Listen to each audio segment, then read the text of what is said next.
We need a quorum to pick a new pope in case the Exxon Monsanto thing falls through in Africa. Why not use chemtrails? Put a canopy on Uganda. They're set to agitate any What? That kid is watching us. So, we're squirrels. He's a kid. He's watching us like he hears what we're saying.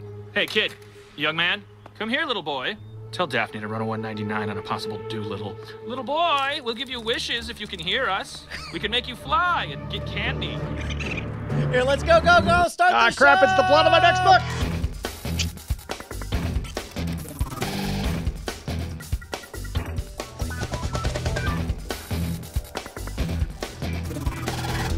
Welcome to Cordkillers. Our mission is to report the intel from the front lines of the cord-cutting revolution so you, my friends, have all the information you need to be able to watch what you want, when you want, where you want, on whatever device you want. I'm Tom Merritt. Hey, I'm Brian Brushwood, and that was a clip from last night's Rick and Morty. We went, 3 years before I just straight up played a rando clip of our favorite show.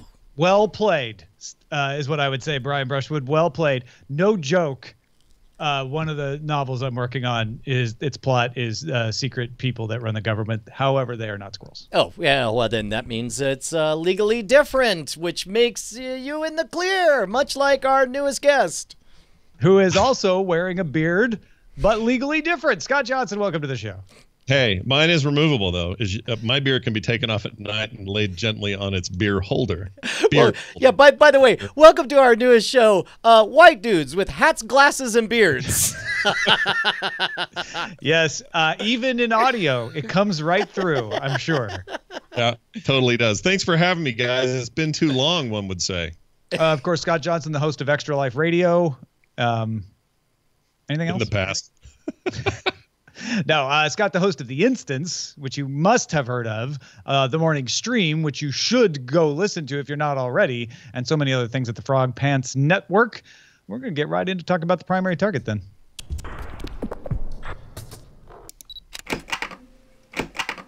Another thing Scott hosts is Current Geek with myself on Fridays. And we talked about this a little bit Friday, Scott. Lucasfilm has replaced Colin Trevorrow as director of Star Wars Episode 9 with J.J. Abrams, the director of Episode 7.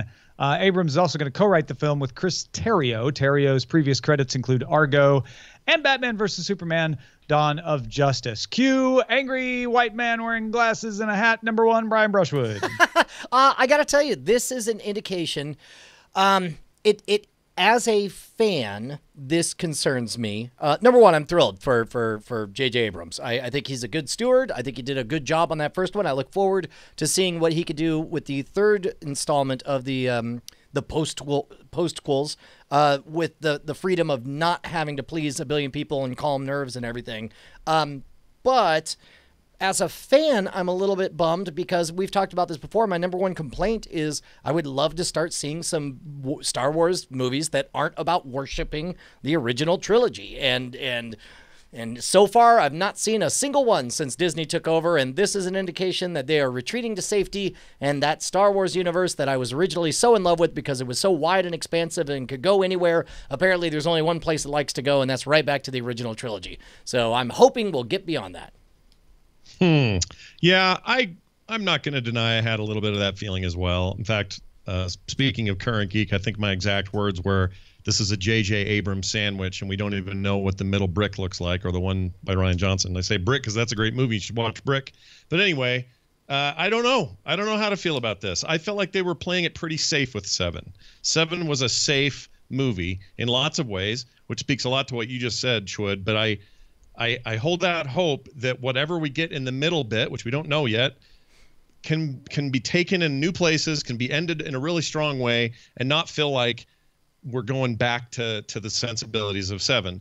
Again, not that there was anything wrong with 7. It was safe and careful and it really had anything new. It had layers of dog whistles where it's like, we're going to make it film so that all the fans know that we're keeping true to the original. We're not going to do digital the way the prequels were done. You know, we're going to rely on not CGI'd aliens, and that's another dog whistle to the fans to let them know that we're trying to be true to the originals.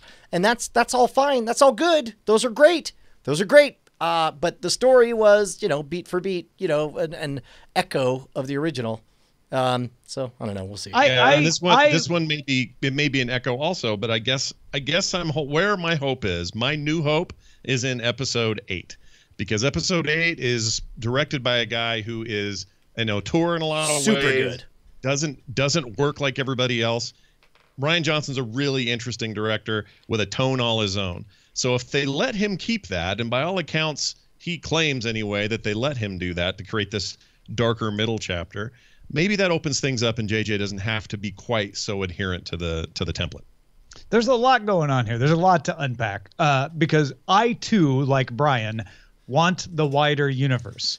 I don't forgive, but I understand that in the Star Wars stories, they're afraid to break too far away while the Skywalker saga is going on because they think it might be too jarring. I don't think it would be, but I get that they might think that. And then maybe they're right and I'm wrong. They are, in fact, studio executives and I am not. On the Skywalker saga itself, though, I really liked what J.J. Abrams did. I didn't think it was beat for beat. I thought it was a nice echo. So I'll go with your echo comment, and I liked that echo. I liked what J.J. Abrams introduced with Rey and Finn and their stories, and I'm very intrigued in where that's going and what the relationships are. And so I'm kind of happy that J.J. Abrams, who created that line, is going to bring it home. I think that will bring it home in a very satisfactory way. But it does also show this Lucasfilm rule that Kathleen Kennedy is putting into place, that she has the vision, not the directors. And so a lot of what happens after 9 is going to depend on what Kathleen Kennedy wants to happen. And that's where I get really worried, Brian, that we're not going to see the origins of the Republic or an Outer Rim story that has nothing to do with the Skywalkers or something just way out in the vast reaches of this galaxy far, far away. And I really do want to see that too. Yeah, and especially I think you and I can speak to this, and I assume Scott as well, because we've read so many of the expanded universe novels. We have seen the template that they could follow to explore, like there was recently a Han Solo book that was essentially Ocean's 11, led by Han Solo and Lando Calrissian. It was a blast. It was a ton of fun. I want to see more movies like that, not even with familiar characters, with brand new characters. And I agree. When you pay, how many billion, was it $1 billion? How many billions? When you pay as much as they did, it's probably smart to squeeze money, and then once you get to profits, get experimental. And we're a ways off from that. I agree. I think that maybe if there's a chance or an opportunity here to take a card from the Marvel deck, which is also now stewarded under the Disney umbrella, the way to do that is to do, because you made me think of it just a second ago, make me some genre movies, but put them in Star Wars. I know they kind of did that a little bit. What they said they were going to do with Rogue One, and did very not. That was a huge disappointment. That was rough, because I think I was among the most excited going into Rogue One. I'm like, finally, a fetishizing the original trilogy movie, and instead it was the most fetishized original trilogy movie of all of them. I want to address this thing Beatmaster says, because it's a perfectly legitimate opinion that a lot of people have, but there's a piece of understanding that I got from a guest on Current Geek that I think shed some light on it. He says, if you have to fire most creatives, you probably are the problem.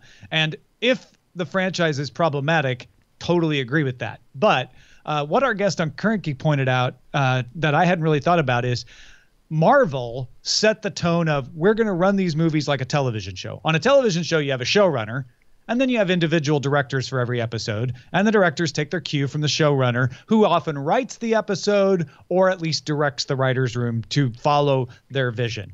Marvel has been doing that with Paul Feig. He is the showrunner, so to speak, for the Marvel Cinematic Universe, and the directors have to follow his guide. And I think what Lucasfilm is trying to do is say, hey, Colin Trevorrow, Phil Lord, and Chris Miller, you guys are directors in our universe. We set the tone. And directors in film aren't used to that. Directors in film are used to like, no, once you give the movie to me, it's my movie and I do what I want with it. And so they need Ron Howards and J.J. Abrams who work well in that situation. And they're finding out they really can't work with the Colin Trevorrows of the world, because those are directors who are auteurs and want to have that final say.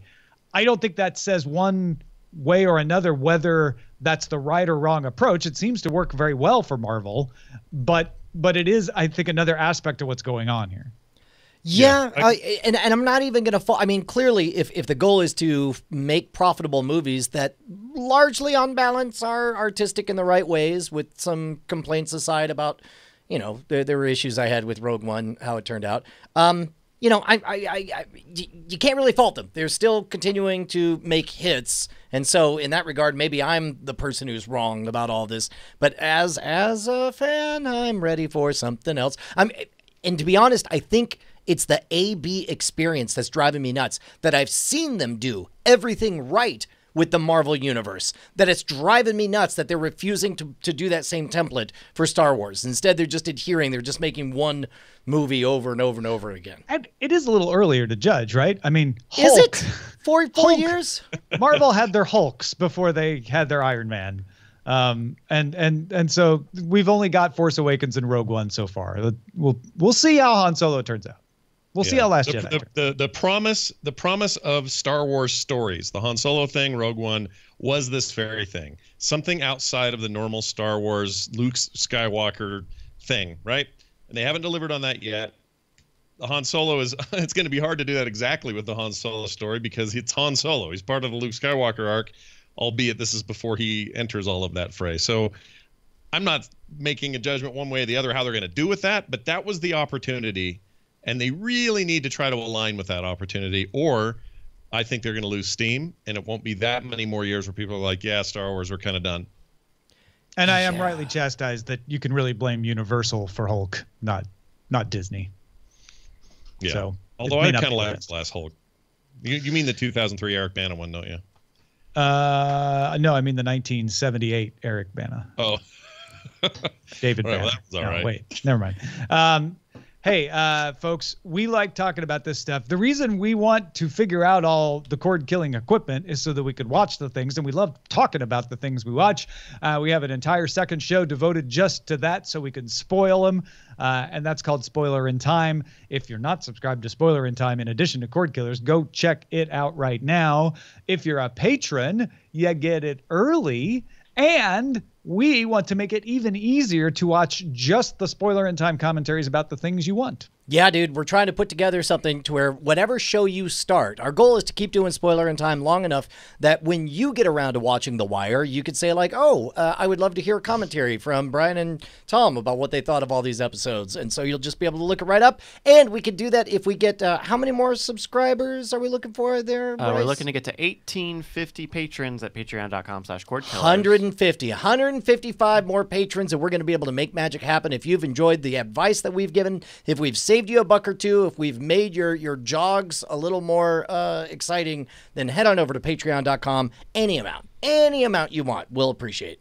Patreon.com/Cordkillers. Let's move on to how to watch.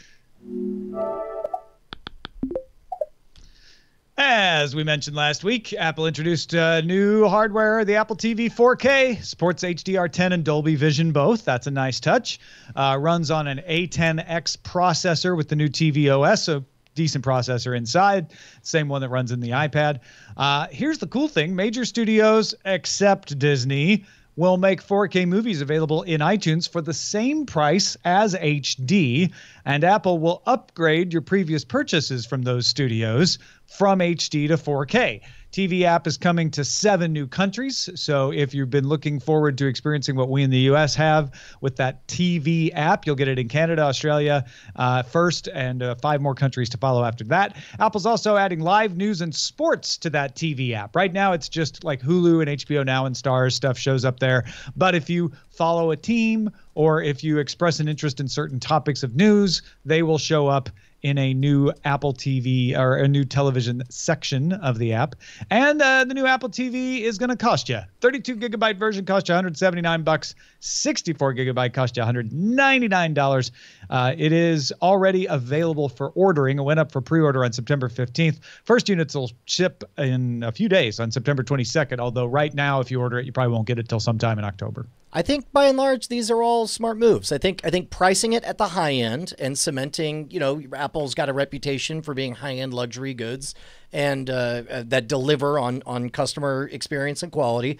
The most eyebrow-raising moment was the fact that 4K movies are going to be the same as HD. That is a smart play, because otherwise it's very difficult to get me out of my Amazon environment. But that's the kind of goodwill that might just do it for me.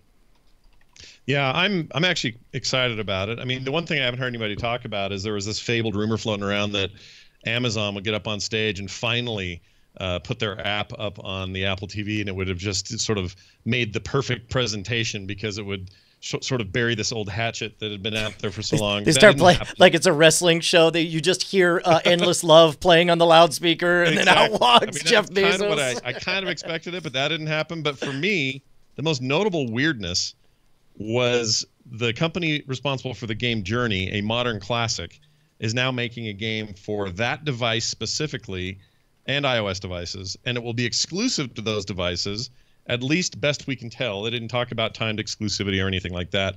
That was just a little odd for a company whose software has typically gone straight to PlayStation platforms, perhaps PC here and there. A very odd deal made, but it's always funny for me as a gamer and someone who watches this stuff to see Apple not really go all in on gaming. They just dip their toe once in a while just to say, yo, remember us? We got these things and our app store's popular, and it'll do cool 3D stuff anyway, and then they move on and they don't talk about it for 5 years. So a very odd thing, but that Sky game looks beautiful. It looks interesting. It also looks a lot like Journey, so part of me thinks it's just Journey Junior, but we'll see. Journey Junior, now with 50% longer walking and dying in the snow scenes. Another little tidbit is they did reinforce what they said to WWDC, that an Amazon video app is coming to Apple TV later this year, and it will have 4K video on it, and Netflix 4K content will be coming to the Netflix app later this year. But both of those things basically point out that when you get the Apple TV on September 22nd, it's not going to have 4K from Netflix. It's not going to have 4K from Amazon. So it's early days in buying 4K right now. And even if you buy the Apple TV 4K, it's not going to have all the 4K that you can get right out of the box. So real quick to your point, Scott, Journey Junior as a game, if they're going to dip even the smallest toe into the waters of having an exclusive, this might be the smartest play I could think of, because the aesthetic sensibilities of Sky and of Journey are right in line with it's very approachable. It's very game for non-gamer. It's very Apple looking. To be honest, what it reminds me of is when the CD-ROM came out, people were looking for a video game that would showcase why it's rad to have a CD-ROM, and the winner was Myst, because Myst took so little overhead for the CPU. You didn't have to render anything on the fly. You're able to just kind of play these audio and video clip with puzzles, and as a result, it became a huge hit. This really could be the Super Mario Brothers of the Apple TV universe. It could. I mean, that's what Apple wants, and I agree with you on the aesthetic. The hang-up for me is this is a company also responsible for games like Flower and other kind of weird artsy-fartsy things you'd see mostly on PlayStation platforms. They're called That Game Company, which is hard to remember because it sounds like you're just talking about a game company, but they've got a reputation for the arts and the farts, and here's a chance for them to do that on a platform that is all about the artsy and the fartsy. So it is a good marriage. My guess is Apple ponied up a bunch of money and said, hey, be exclusive with us for this thing, at least for some period of time. My guess is this thing ends up somewhere else, but at the same time, maybe this is just an experience and not really a game. Also, this is a device that still doesn't ship with a controller, and while you can connect MiFi controllers to it, that's great and all, but it doesn't ship with one. Therefore, you've got kind of a weird user base that doesn't have controllers. So how this thing plays on that weird remote is probably terrible.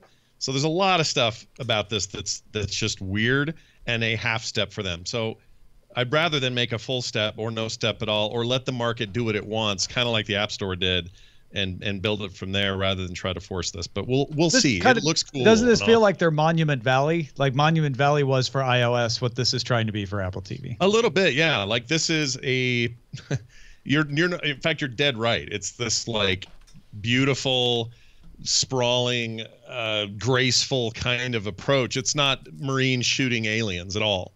And I think that's by design. That's also what this company makes. So it's the perfect arrangement. The question is whether the game is actually any good, and we're going to have to wait until that comes out. Yeah. So, quick side note. One of the other things, I know for me personally, out of everything that affects the way I view my programs, to be honest, the iPhone 10 announcement it really got me wondering what it's going to be like to watch more of my content on a smaller device with a bigger screen, especially with that notched in side thing, whether I'll prefer to have it be full screened to the edges with a weird UI popping in, or whether I'll shrink it down so that 16 by 9 original on there. I guess I was really taken by the fact that more people watch more content on their phone than at any point in all of human history. So if you're a cord killer, then the form factor, the unique form factor of the iPhone 10 is a significant point of interest from this, right? Yeah, well, it's an OLED screen, right? It's crazy expensive as well. And from what I can tell in the app developer guidelines, the guidelines are not to put anything important under that notch. So on the one hand, it shouldn't get in your way. On the other hand, it's not really bezel-less, because that's a faux bezel over there that no content is actually going to no meaningful content is ever going to go into.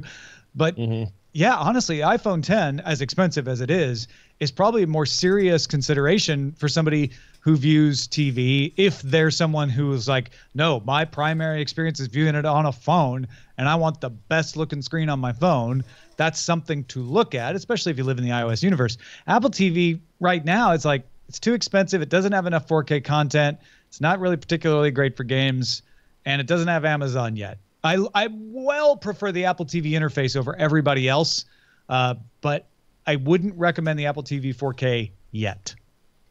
Yeah. I also, on the phone point, Brian, I wanted to at least make this comment. Do we know? I haven't read this anywhere, so I don't know, and I'm about, Tom probably knows, so he'll correct me if this is wrong, but do we know that we can take, at least initially, any of the content from the streaming services we use or video content from Apple itself or anyone else and shrink it in past the notch? I would don't know if that's even an option. I made that assumption because that's been consistent with what we've seen before. Because remember, the original iPhone was neither 16 by 9 nor 4 by 3, so that you were able to double tap to, you want it to be fill up the sides, or you want it to fill up the top and bottom. I assume there'll be a similar thing on this, maybe 3 stations. One with all the way out to the edges, including the notch. If you look back in my tweets from the day of the announcement or the day after announcement, I tweeted out a developer video from Apple that describes exactly how the developers are supposed to play this, and it shows that the ratio is very similar to the 8 Plus, and there's a few things that a developer has to do to take advantage of the screen, but they never recommend putting anything of any meaning under the notch. So the notch will supposedly, if the developer's doing their job right, never come into your field of view. Like if you're watching a red video, it should just have a little red over there so it doesn't stick out much. Right. And the existing apps will run on iPhone 10. They will auto-adapt, but they won't fill the entire screen, obviously, because they're not built for that whole thing. Right. So that's the big question. I need to see that. There have been people putting mock-ups out saying, well, here is the aspect ratio of the new phone of the 10. Here's the aspect ratio of the 8 or the 7. And if you're going to make it so you're not seeing that notch, you're going to have to hide content one way or the other. I mean, again, this video from Apple shows how you don't have to do that. It shows exactly how everything fits, and you won't have to do that. But the developer has to take that action. It has to actually make the key. It has to make that. And that's no different than going to the iPhone 5. When they went from the 4 to the 5, suddenly there was all this extra space that developers had to adapt for. Yeah, no, you're totally right. All right. Now we know what to buy or not to buy. Let's talk about what to watch in Under Surveillance. Not like real estate. It's all about location. Under Surveillance. Oh, Tom. I'm really excited about the Star Trek Discovery theme song. I'm super excited that Jonathan Frakes kind of let slip at a conference that Star Trek Discovery will visit the Mirror Universe. Ooh. Not so excited that CBS has required pre-release viewers to agree not to publish their reviews before the premiere of Star Trek Discovery next Sunday, September 24th. That's sort of code for we know you're gonna say it's garbage. Please don't say it's garbage till at least it's out. Please, pretty please. Yeah. Yeah. Can I say one quick thing about that? do we really want another mirror universe thing? Is that just required now? If we have new Star Trek, you got to have mirror universe? I don't know. I like it. It could be good, could be bad. I don't think it's a requirement, but I love that they're going to go there. I want to see their take on it. Unless the whole thing is hot garbage, then I won't care. Can it be mirror universe where there's actually a goateed Spock with a gun packing heat? Maybe it's a mirror universe where the show's good. Wah, wah.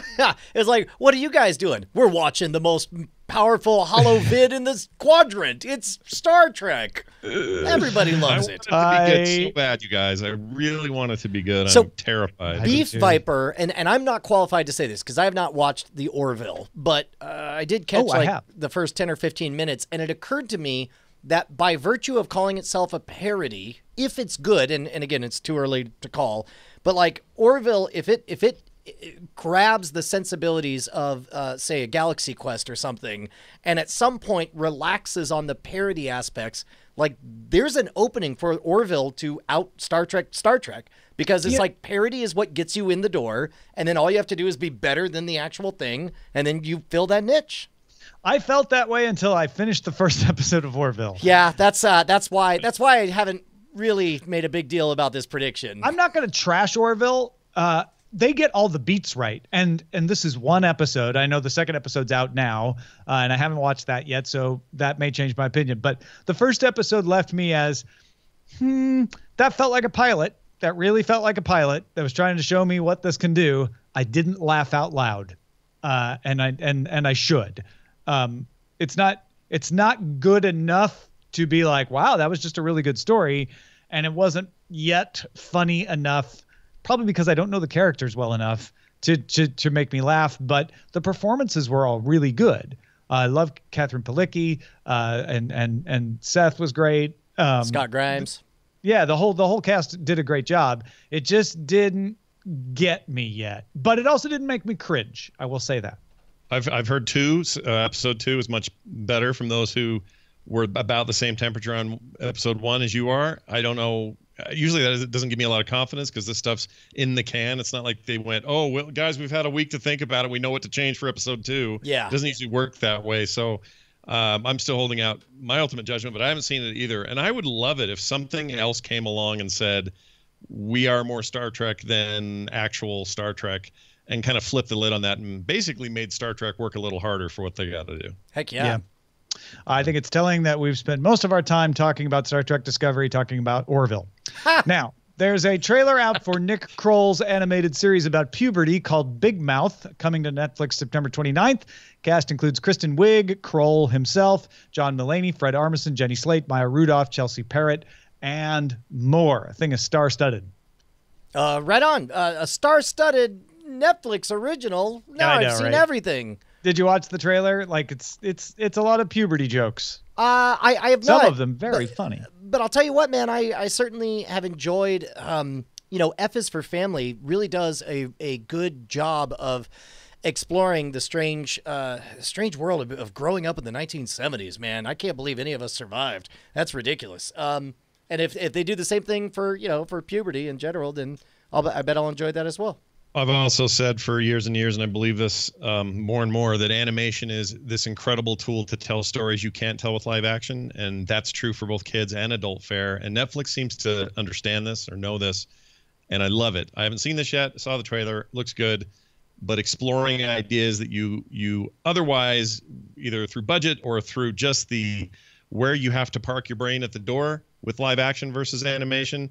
Animation has this really cool space for me where I can tell stories, and it's been doing it for a while now. This is nothing new, but thanks to trails blazed by The Simpsons, Futurama, South Park, you name it, we are now in a place where shows like BoJack Horseman and others can come along and go, oh, okay, this is a story with a really unique perspective, really funny stuff, and we wouldn't have had it outside of the animation world. So I am pro any of this stuff. Also, Netflix posted a teaser of found footage showing the Punisher taking out a bunch of guys with guns. They haven't released a date yet, but they did tweet a thing with the date redacted, like it was, some kind of confidential document that got leaked. So I feel like they're going to tell us a date shortly. Okay. Or you could just shut the hell up and give us a date. I mean, No, but it's more fun to tease you. It's ADR. It's trailer, not ADR. What's it called when they do a AGR. AGR, yeah. Yeah. Alternate ARG. It is. I That's like all It's Alpha AGR. Geek Radio. Arr. the VO after the movie's been edited. No, it's like this is the new way of doing things. Trailers for trailers. I don't think I like it, but I don't know if I can do anything about it. Yeah. I don't think there's. I think we could spend our energy changing other things in the world. Yeah. It's Punisher. All right. Let's talk about what we actually have been watching. Scott, starting with you. What's been filling up those old eyeballs of yours? Well, I have been long putting off the opportunity to finally watch Atlanta. Oh, And you finally did it. I'd heard all these great things about it, and It was my the Emmy experience with buzz, Donald Glover up to this point has been primarily, hey, he should be Spider-Man. He should be Miles Morales. Okay, fine. He's Miles Morales' uncle in the new thing, and what's he going to do in movies? And not really thinking about much else. And I'd kind of forgotten that he had this, big thing going on the side there. And then the Emmys kind of slammed it home, or once the nominations came out, I'm like, whoa, must be better than I think it is. I had no expectation, just hadn't watched it. So I've been binging on that, and goodness, that's a good show. It's really good. Did you get to the incident outside of the strip club?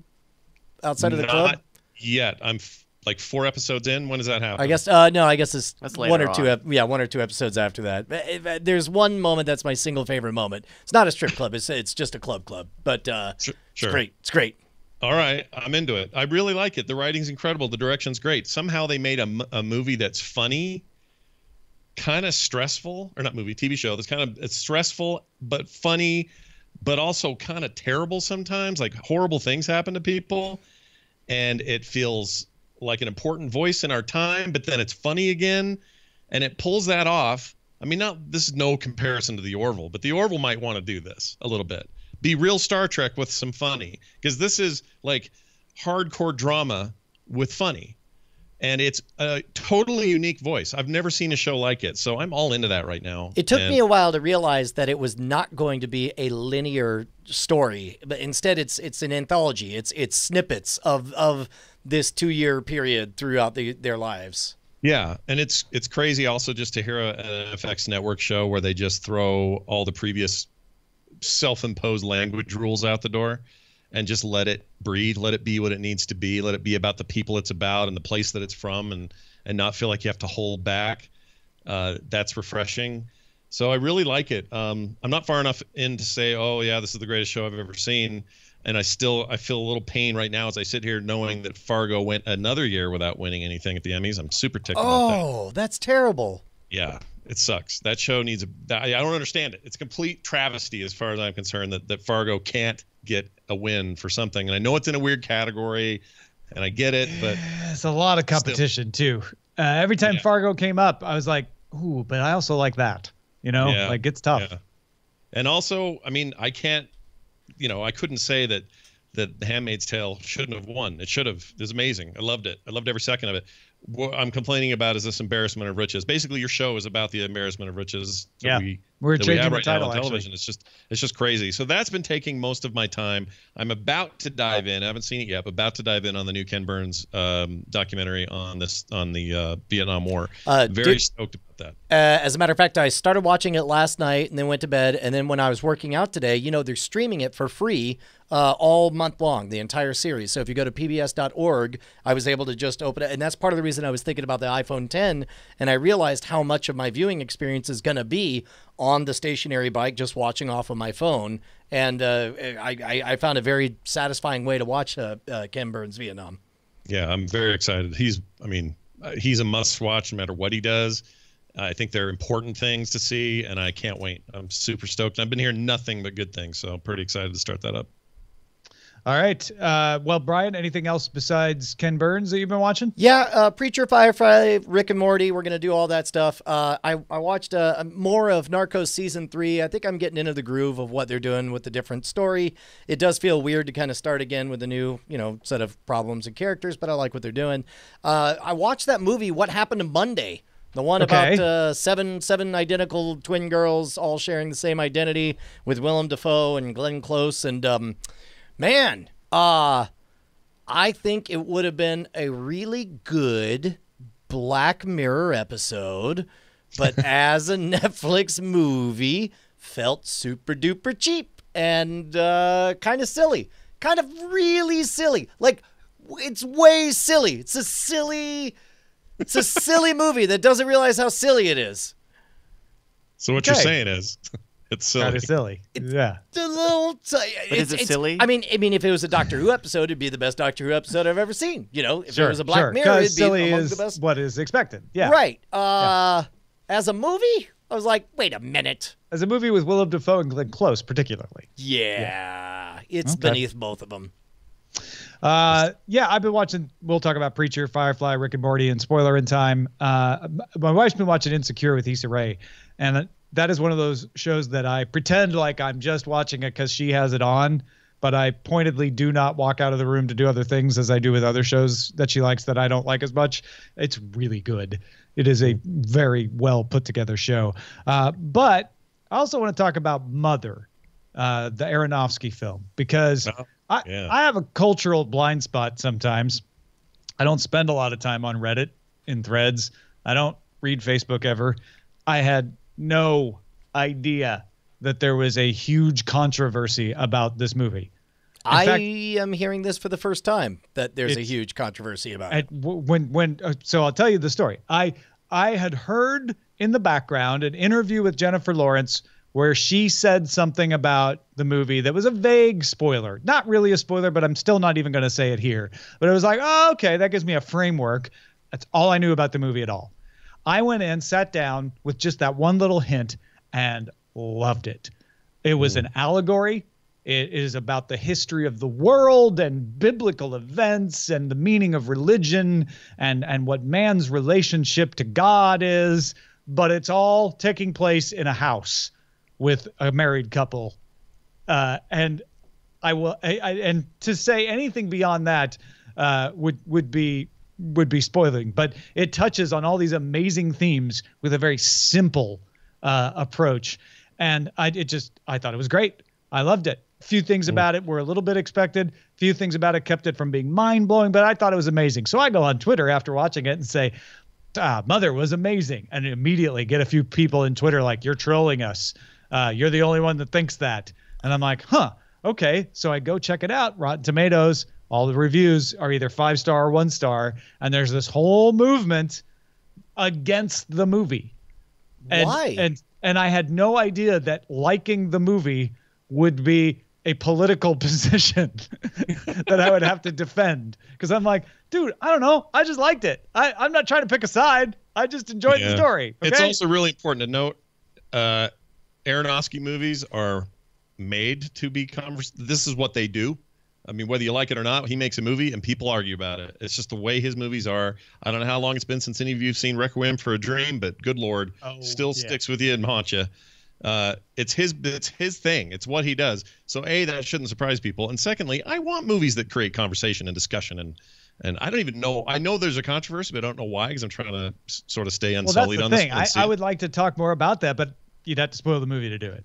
Yeah, we'll do that off air sometime when I see it. But I'm very excited about it, and I want to see it. And I mean, we are in this culture now. If Rotten Tomatoes says a thing, people are going to hop online and go, "Oh, you're the only one," because they're relying on that as their source. It's so weird because the critics on Rotten Tomatoes gave it like 69% when I looked, and the audience reaction was like 40%.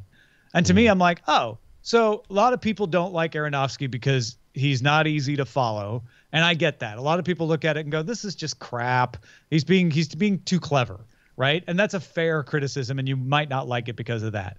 But if you're like me and you're like, oh, but I like teasing out the puzzle and trying to figure out what he's trying to say, then you'll like it. But 40% is way bigger than nobody should ever like this movie. It was just weird.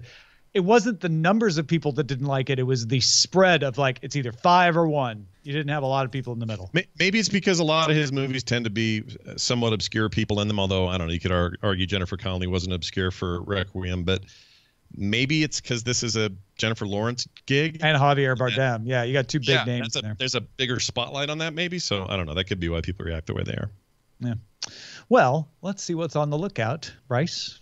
Hey, did any of you guys over the weekend get a chance to watch or hear anything about American Vandal? No, I know nothing about it. I did not. I know about it. I've seen the trailer and I really want to see it, but I didn't see it yet. American Vandal is very interesting. So it's a fictional real crime documentary.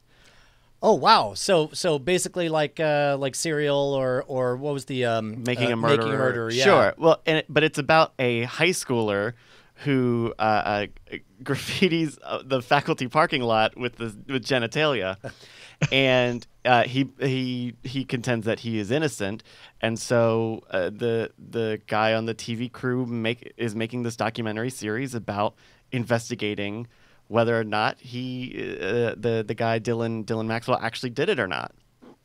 And it's just a funny concept, right? The idea of doing I guess prestige. I guess the idea is take a very lighthearted crime and treat it with the gravity that you would a murderer. Well, and it's not like there are no stakes, right? Because the character is on the hook for $100,000 of damages.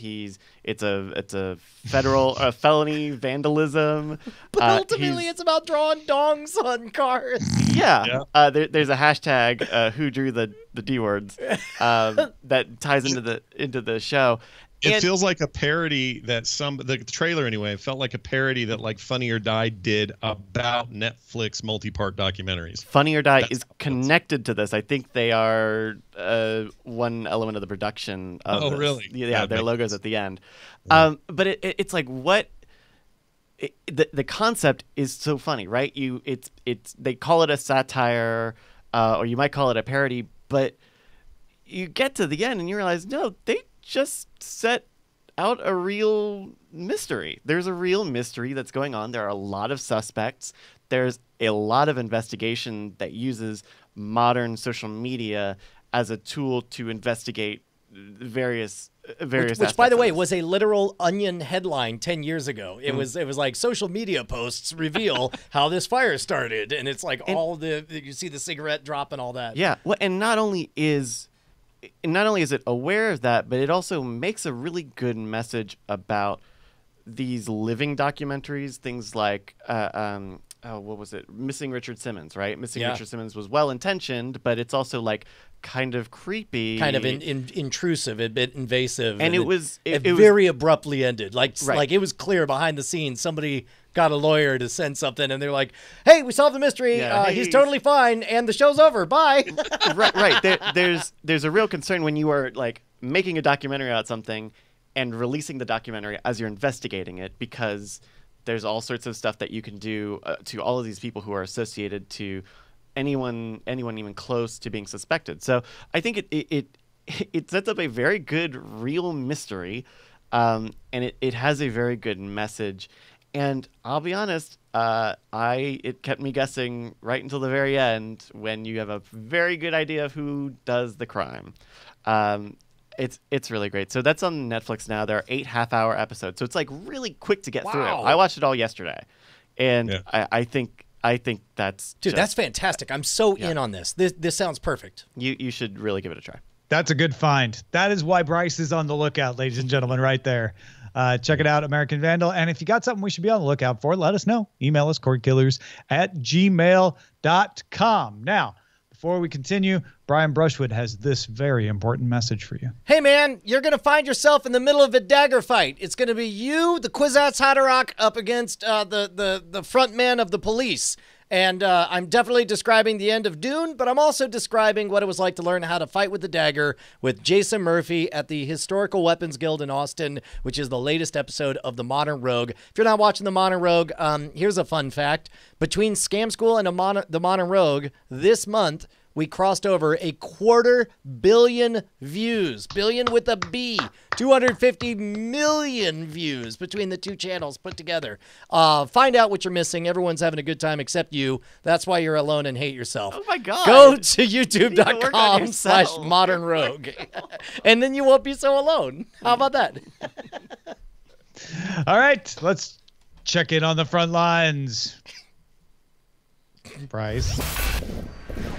Front lines.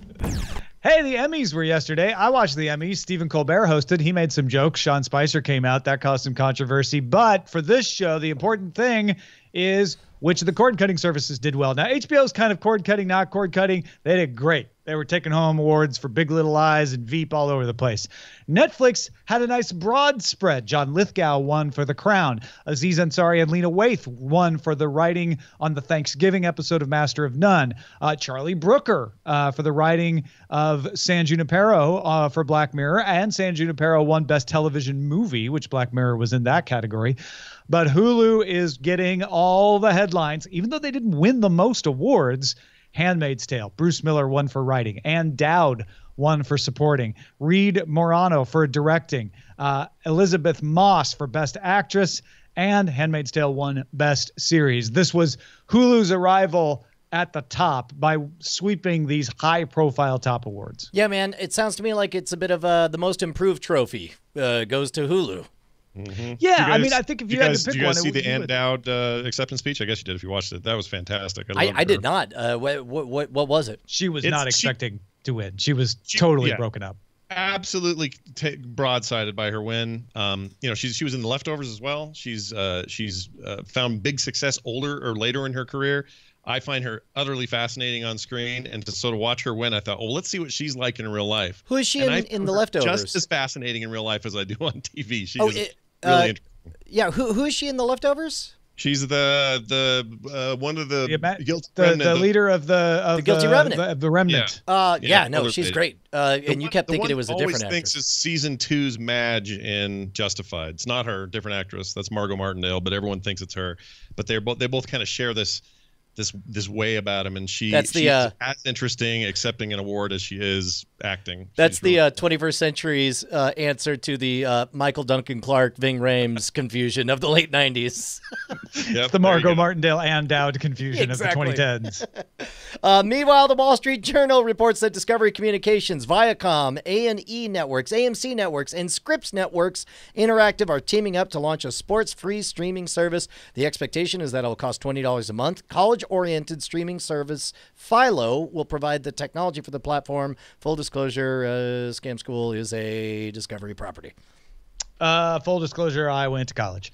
No, this is interesting because these are companies that aren't excluding their services from other places, but they're saying, hey, we don't need to have these horrible negotiations with broadcast networks and their local affiliates and sports networks and their high fees, and we might be able to find an audience. So let's all band together. Sounds good to me. Yeah. Will any of you try it? Nope. Nope. Okay. No need. We'll see. Time has rebranded the People Entertainment Weekly Network, which is a free ad-supported streaming service called now People TV. They still have the Entertainment Weekly content. It's just not in the name anymore. The network streamed from the Emmys red carpet and provided that stream to Twitter, if you watched any of that on Twitter.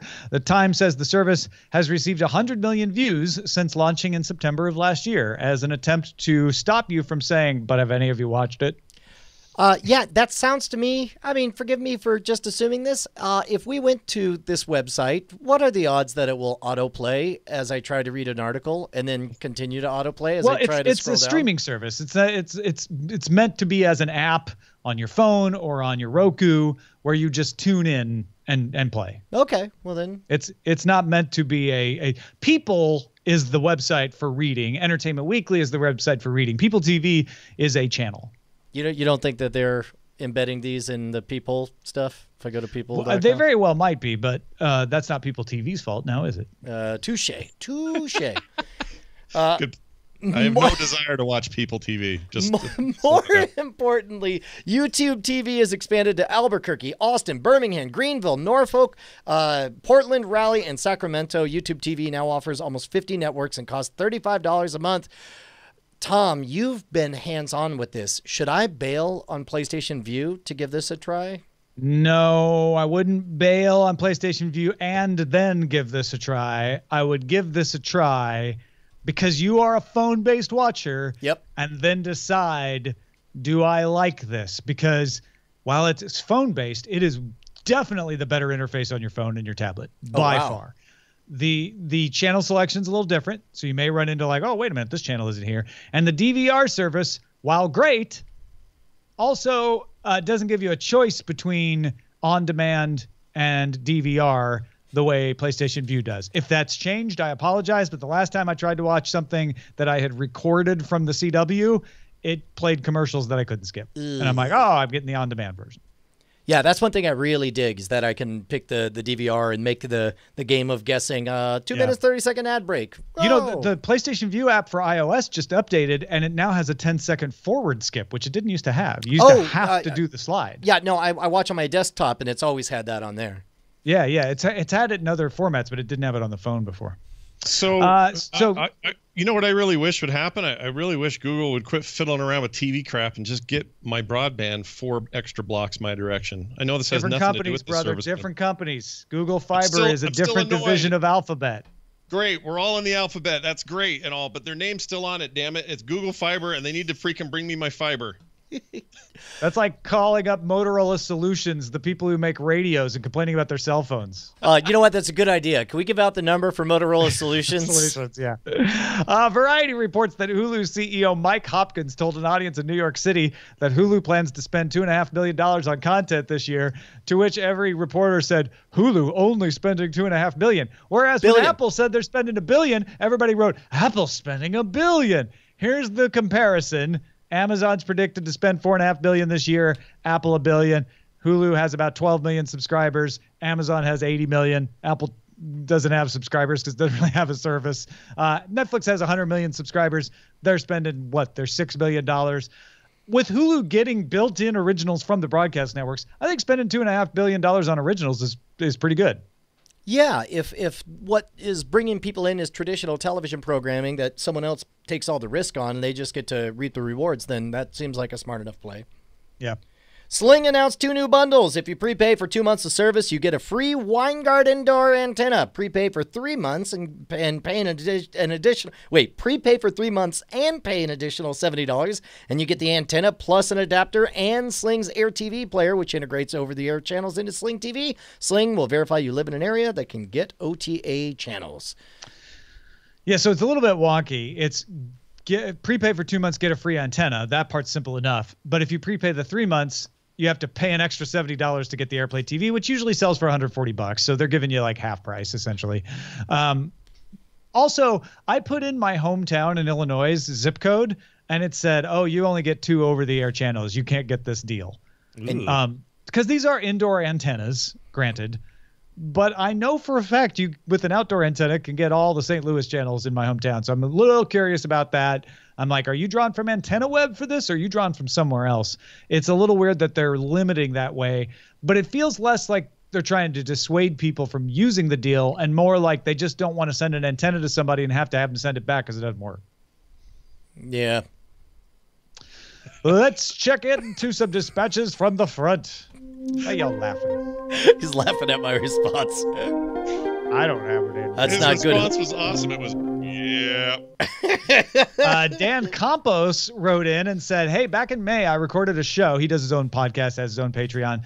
I recorded a show about film franchises and late sequels, and one of our guests who works doing PR for some film distribution companies mentioned that he already knows who's going to own the franchise for James Bond after Sony leaves. And this guy claimed it's 20th Century Fox. However, and this is very interesting, since both Amazon and Apple are apparently in the race for the rights of the franchise, I, says Dan, wonder if the original plans have changed with a better offering. Video streaming and digital sales have a stronger arm than any of those companies, way stronger than Fox. This makes me think that perhaps they could acquire the rights if they make the right proposal to Barbara Broccoli. But since they already have stabilized Bond with Fox, pun intended, I doubt it. I don't know what this person knew, and I don't want to question their veracity, but it definitely, the tone of the articles written about this was that it was an open race still. Yeah, well, and also this is one of the weird parts. It's like you hear something behind the scenes, and it's tempting to feel like you got the whole story, but I don't know.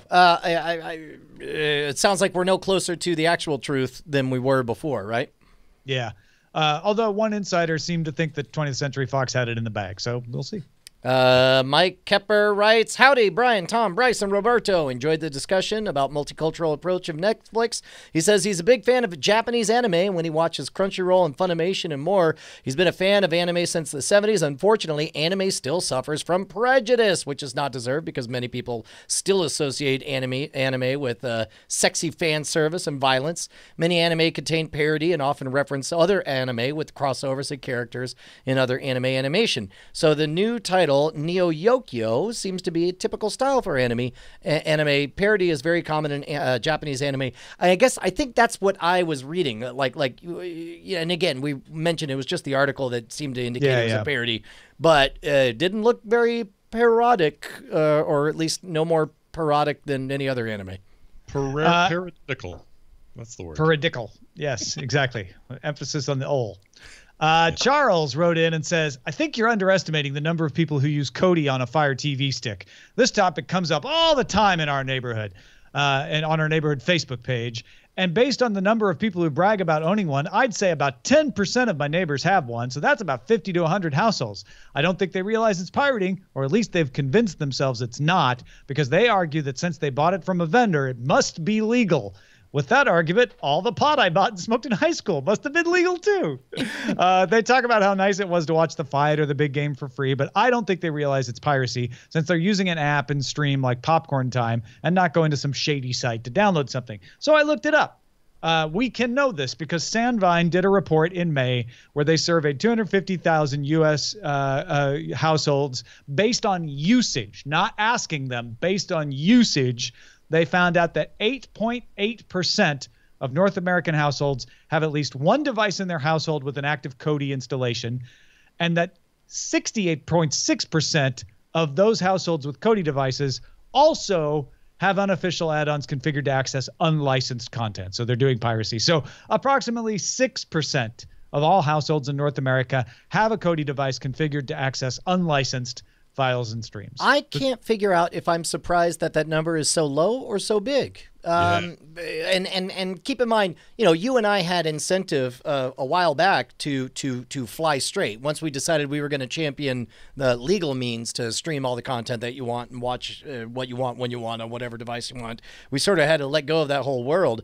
I guess it shouldn't surprise me that so many people are involved in it, and I could totally see that being the kind of the blinder that you could put on so that you can engage in piracy but not think of it as piracy. I think part 2 of our emails will shed light on that question because Joel in beer-infused Milwaukee writes, I really do have a friend who has the Fire Stick with all the free stuff, and he's actually made fun of me for being a cord cutter without one. He bought the stick from Amazon and sent it to a guy who loaded Kodi and all the extensions on it. Bottom line, it's crap. Live streams are incredibly low quality, like Real Player in 2002 low quality, and they kept buffering even over our other friend's gigabit Comcast connection. Movies were mostly Gorilla Cam or Blu-ray rips with giant Korean subtitles. I stated my it's crap opinion to him. His response was, who cares? It's free. Wow. Well, and specifically, which comes from a guy who makes 6 figures. That's the part. That's true, yeah. Like, once somebody gets into the idea of getting one over on the man and getting stuff for free, it's tough for people to let go of that. I have a friend of mine who I've sketched out why on paper it makes so much sense for him to go legit with his copy of Photoshop around which he's built a business. And I'm like, just pay for $50 a month. It's worth it. You make your entire living based on this software. He's like, yeah, I don't know. It's just, that's like $500 a year and I can't justify.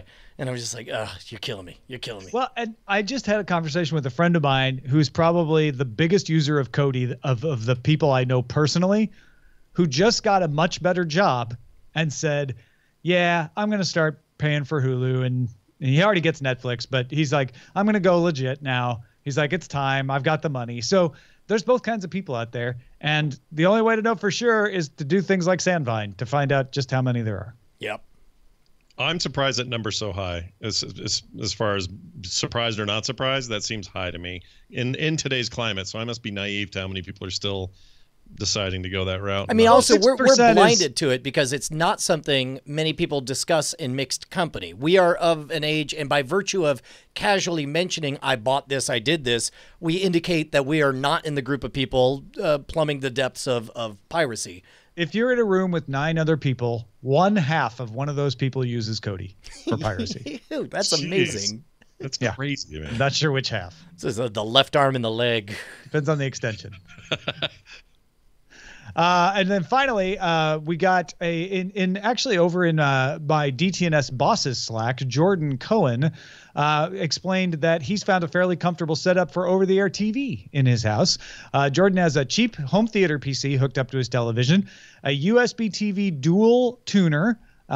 He uses an antenna, which picks up pretty much every station in Seattle, and Next PVR for all his scheduling and TV viewing, which is free, and subscribes to Schedules Direct for TV listings that Next PVR uses, and that's about $25 a year. So he's got a nice, cost-efficient way of managing his over-the-air television and recording. Dude, love hearing stuff like that. Make sure to send in if you have a configuration you're particularly proud of. Hit us up at cordkillers@gmail.com. All right. Ladies and gentlemen, Scott Johnson, once again, thank you so much for being on the show. Oh, man, coming on here is always great. Thank you guys for having me. I appreciate it. Yeah, get ready to get crushed in the winter movie draft coming up shortly after we wrap up Spoiler in Time. Yeah, yes, you must go to twitter.com/Scott Johnson as well and find the most amazing comic I've seen all month, Riker's Island, a sketch of Commander Riker standing on an island. Yeah, it was a dumb one, but I had to come out and I love it. It's my favorite. So follow him on Twitter, twitter.com/Scott Johnson, and get all his podcasts at frogpants.com. Our website is cordkillers.com. Our email address is cordkillers@gmail.com. We're live on diamondclub.tv Mondays at 7 p.m. Eastern, 4 p.m. Pacific. We'll kill your cord next time. Hey guys, Tom and Brian here. We just wanted to say thank you to all of our $5 patrons who keep us loud, live, and independent. You guys make Cord Killers the production that it is. Your name appears in the video credits and appears in our hearts. And if you'd like to become one of them or see who they are, you can go to patreon.com/cordkillers. You'll need to do more than just go there, though. You'll have to sign up and, pledge an amount. But unless you just want to see who they are. Well, I mean, you could gawk. That's a little creepy, isn't it? If you want to be a gawker, let's go. It's up to you. Diamond Club hopes you have enjoyed this program.